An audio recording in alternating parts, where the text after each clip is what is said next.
Dari ketiga bacaan kita yang menjadi bagian utama untuk kita renungkan bersama-sama dari Injil Lukas pasal 2 ayat 1-7. Bapak Ibu Saudara-saudara, pertama-tama saya mengucapkan selamat Natal buat kita semua. Kiranya Natal ini membawa damai sejahtera buat kita yang di rumah, yang melihat melalui Facebook, yang ada di dalam gedung gereja. Selamat Natal buat kita semua. Bapak Ibu Saudara-saudara, ada ungkapan mengatakan begini, orang right man on the right place at the right time. Jadi orang yang tepat di tempat yang tepat dan di waktu yang tepat. Jadi jika satu pekerjaan dikerjakan oleh orang yang tepat atau orang yang ahlinya dikerjakan pada waktu yang tepat dan juga pada posisi yang tepat, maka apa yang dikerjakan pasti menghasilkan sesuatu yang lebih baik, yang maksimal, bahkan mungkin yang besar. Sebaliknya, selama apapun waktu yang diberikan, sebaik apapun posisi yang diberikan, kalau dikerjakan oleh bukan orang yang tepat, maka pekerjaan itu menjadi sia-sia. Kemarin di Indonesia ada reshuffle kabinet, ada pergantian beberapa menteri karena dianggap bahwa menterinya kurang cakap. Padahal dikatakan ini orang yang sudah terbaik, orang yang sudah pintar, tapi ternyata juga tidak cakap untuk tugas yang diberikan. Jadi perlu orang yang tepat, dengan jabatan yang tepat, di waktu yang tepat, untuk menghasilkan sesuatu yang baik, yang maksimal, yang besar dari pekerjaan itu. Nah, tanpa itu segala sesuatu yang dikerjakan menjadi sia-sia. Jadi itu rumusnya, waktu yang tepat, orang yang tepat, posisi yang tepat. Dan ternyata dalam bacaan kita hari ini, bukan hanya manusia, tetapi juga Allah yang berencana demikian, bahwa untuk menyatakan diri, menyatakan kemuliaan, serta menyatakan penyelamatan bagi dunia, Allah perlu melakukannya dengan sempurna. Dan karena itu segala sesuatu sudah diatur dengan baik, dengan tepat, dengan pas. Nah, mengapa harus pas? Sebab rencana penyelamatan ini, rencana penyataan kemuliaan Allah, itu sudah dinyatakan berulang-ulang selama berabad-abad lamanya. Dan ini menjadi satu-satunya cara bagi Allah agar pengharapan Mesias bagi Israel bisa nyata bagi mereka, karena sudah dinyatakan berulang-ulang, dan satu-satunya cara. Makanya apa yang dilakukan harus dengan timing yang pas, harus dengan orang yang pas, harus pada waktu yang pas. Nah, di mana Allah hadir Bapak Ibu Saudara-saudara, maka di situ juga kemuliaan Allah dinyatakan. Dan kemuliaan Allah itu nampak dalam cerita kita dalam 3 hal. Hal yang pertama, kalau dalam bacaan kita ayat yang pertama sampai ayat yang ketiga, kemuliaan Allah nampak pada waktu yang tepat. Kelahiran Tuhan Yesus Kristus ke dalam dunia, Bapak Ibu Saudara-saudara, bukanlah sebuah cerita keluarga yang hanya unik karena seorang perempuan yang hamil dari Roh Kudus, perempuan yang hamil tanpa berhubungan badan dengan seorang laki-laki, anak yang lahir tanpa bapa. Tapi kelahiran Tuhan Yesus Kristus adalah peristiwa sejarah, artinya ini sesuatu yang nyata, bukan dongeng. Kalau kita punya akte kelahiran untuk mencatatkan bahwa kita lahir dan menjadi sah sebagai warga negara di dunia ini, di masyarakat di mana kita berada, maka kelahiran Tuhan Yesus dicatatkan oleh sejarah di dalam pencatatan peristiwa pencatatan ketika Kaisar Agustus menjadi penguasa, sewaktu Quirinius menjadi wali negeri, dan sewaktu Herodes menjadi raja di Yudea. Kalau kita baca pasal yang pertama ayat yang kelima.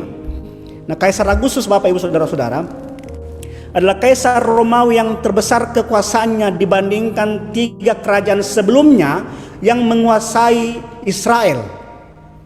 Jadi dia yang paling besar kekuasaannya, dia yang paling besar kejayaannya, dan mencapai puncaknya pada waktu itu. Nah, menjadi pertanyaan, mengapa kemudian pada waktu Kaisar Agustus mencapai puncaknya, ketika Kaisar Agustus mencapai kejayaannya sebagai seorang penguasa dunia waktu itu, Allah memilih waktu itu untuk menggenapi nubuatan-nubuatan yang sudah disampaikan para nabi. Nah, dalam satu tulisan Bapak Ibu Saudara-saudara, tulisan di kota namanya Halikarnassus, itu kota kecil di Yunani kuno yang sekarang ada di Turki, di pantai Asia, ada tulisan yang berbunyi begini: Kemanusiaan dianugerahi dewa tertinggi ketika Kaisar Agustus dibangkitkan dalam hidup kita. Yang beruntung ini yaitu Bapa tanah air, orang Romawi yang ilahi dan juru selamat seluruh manusia, yang dengan kedatangannya bukan hanya segala doa dikabulkan, tetapi malah melebihi segala sesuatu.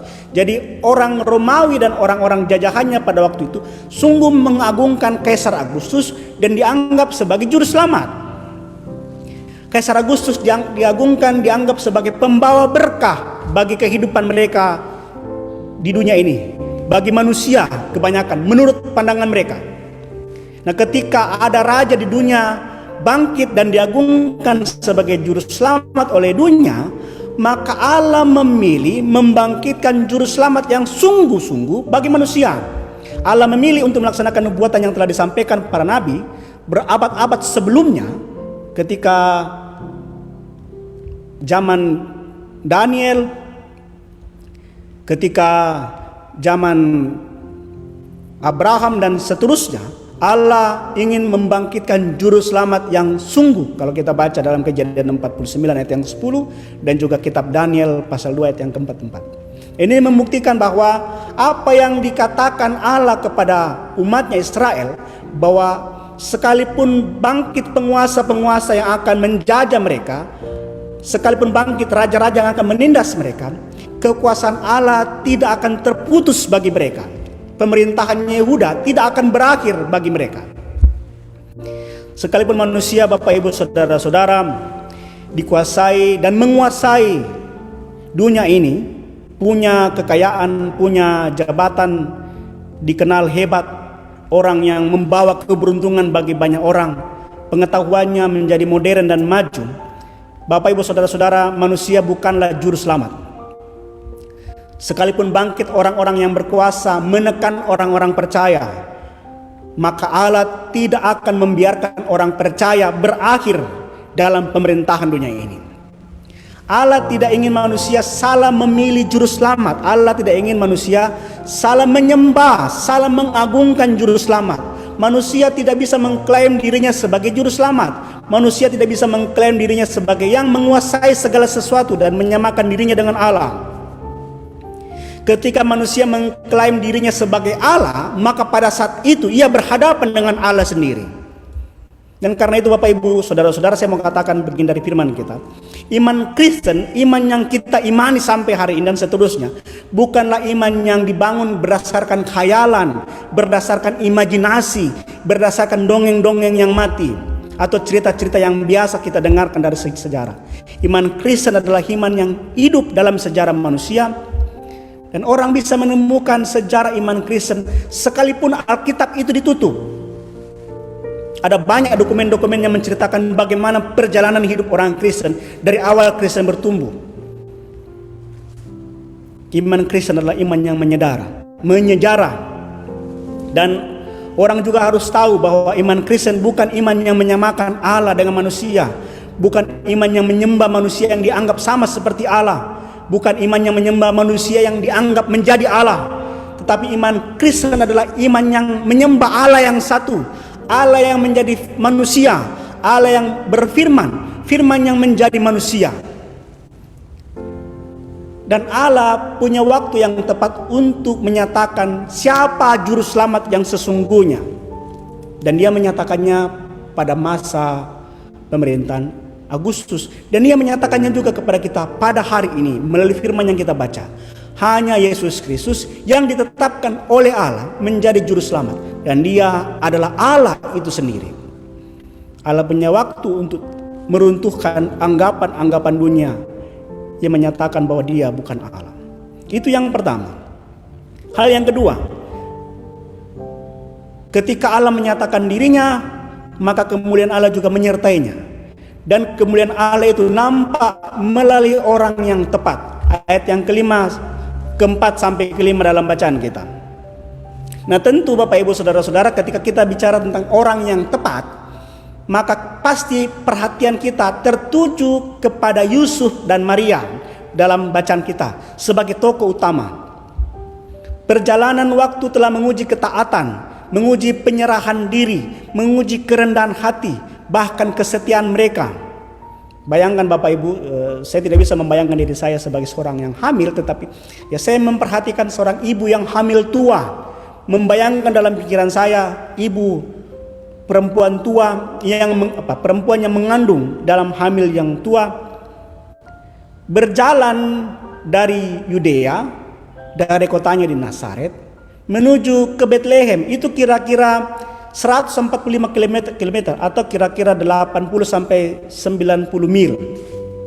Belum ada jalan tol, belum ada kendaraan mobil. Waktu itu mungkin mereka pakai gerobak atau pakai keledai beban. Ya, kita kurang tahu, Alkitab kurang menjelaskan. Tapi tentu itu perjalanan yang menyakitkan bagi seorang perempuan yang hamil, apalagi akan tiba waktunya untuk bersalin. Nah, mungkin juga sebagai satu keluarga yang kecil, mereka sudah mempersiapkan diri dengan segala hal untuk menyambut kelahiran anak mereka, anak kudus Allah.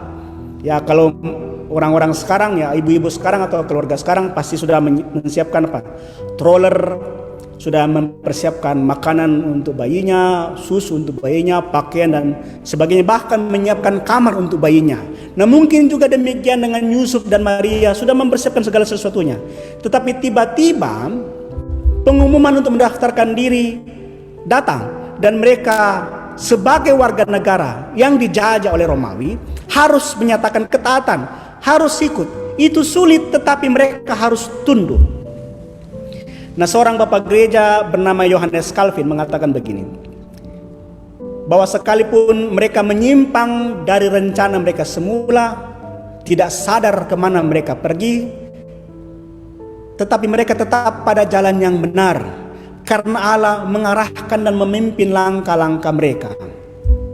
Sekalipun situasi berjalan di luar kendali, tidak sesuai dengan perkiraan, tetapi mereka tetap yakin bahwa Tuhan memimpin langkah mereka.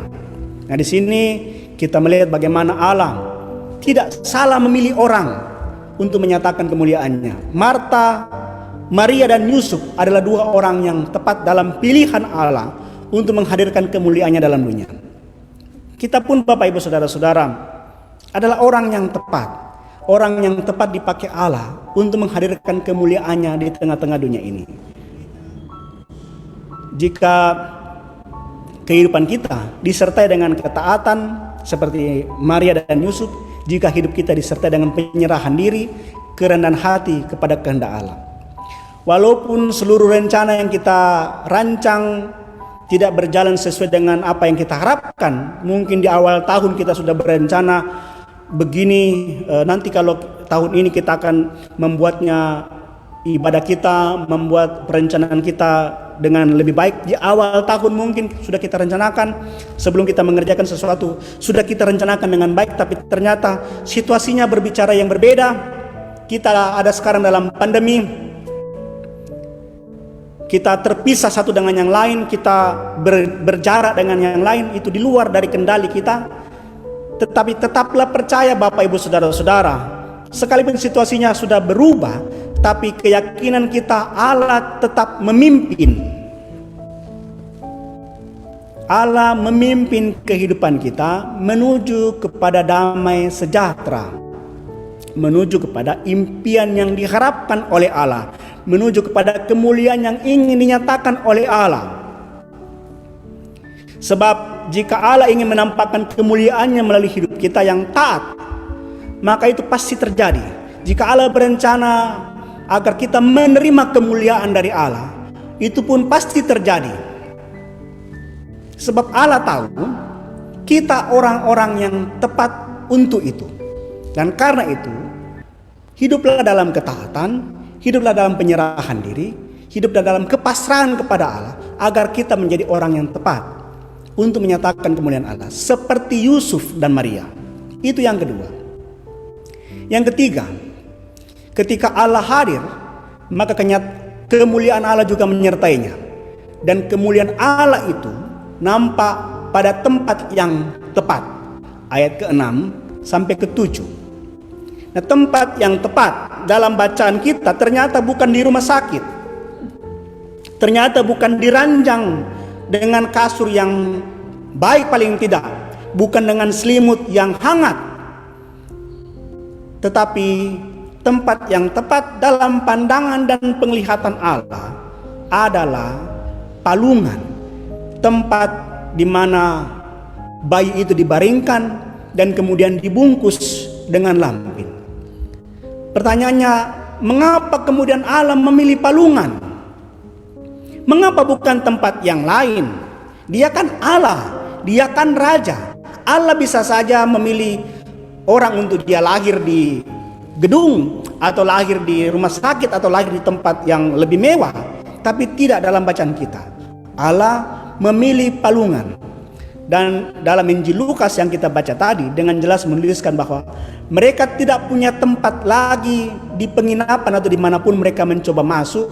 Nah, sementara keadaannya sudah menjadi darurat, ada seorang ibu yang mau melahirkan bayi, dan satu-satunya tempat yang dianggap wajar waktu itu adalah kandang domba.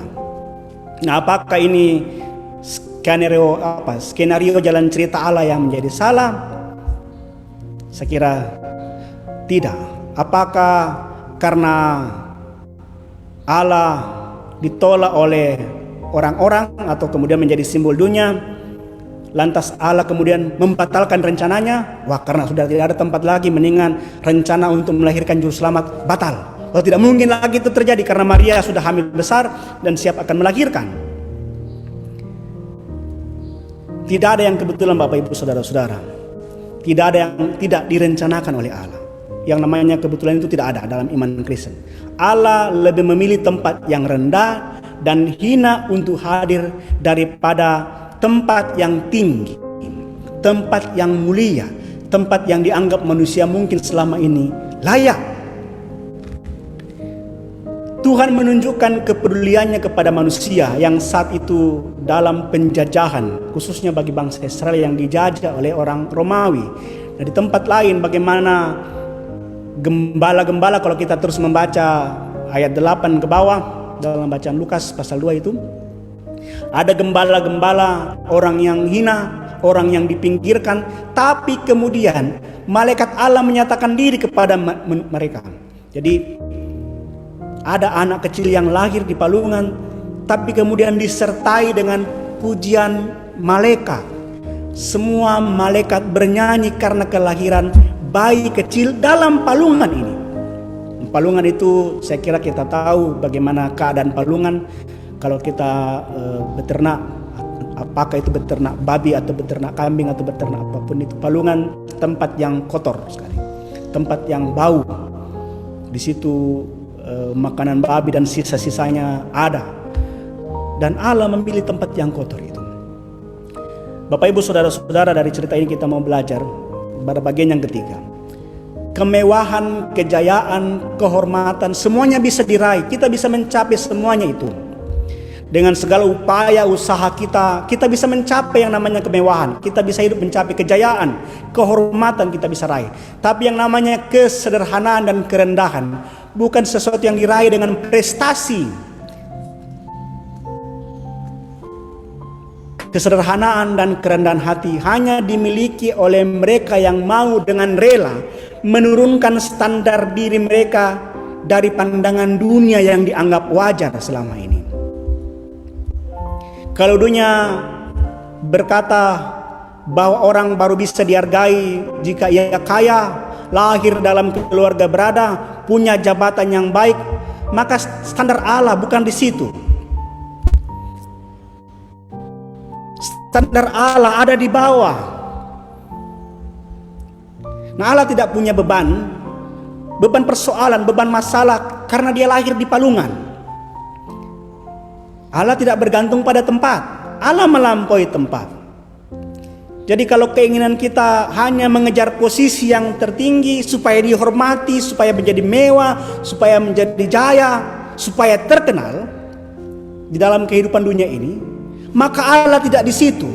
Kemuliaan Allah tidak di situ. Dia ada di bawah. Dia ada bersama-sama dengan orang yang rendah hati. Dia ada bersama-sama dengan orang yang merasa diri dihina, dipinggirkan oleh dunia ini, oleh sesamanya. Dihina ataupun direndahkan tidak berarti kemuliaan Allah tidak bisa nampak juga, Bapak Ibu Saudara-saudara. Nah, menjadi masalah utama jika hati kita menolak yang namanya kesederhanaan, jika hati kita menolak yang namanya kerendahan hati. Nah, jika itu terjadi dalam kehidupan kita, kita menolak menjadi seorang yang sederhana karena hanya mengejar posisi yang tertinggi. Jika kemudian kita hanya mengejar kedudukan saja dan kemudian tidak menjadi orang yang rendah hati, itu sama juga dengan kita menolak Kristus yang lahir dalam kesederhanaan dan kerendahan hati.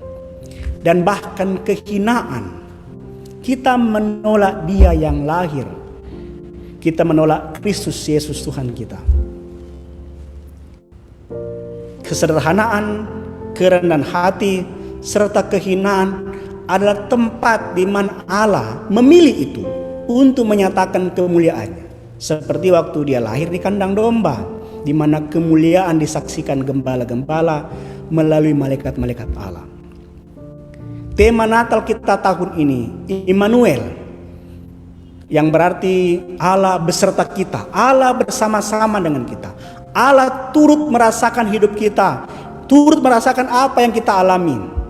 Dari pertama sampai hari ini, bahkan seterusnya, saat hidup kita dilanda dengan berbagai macam pergumulan, saat kita mengalami berbagai macam beban, kesusahan, duka cita, Allah hadir bersama-sama dengan orang yang lemah, bersama-sama dengan kita. Ketika kita ditolak oleh sesama kita, orang lain sepertinya tidak mempedulikan kita, kita dalam keputusasaan, Allah memilih kita untuk hadir bersama-sama dengan kita.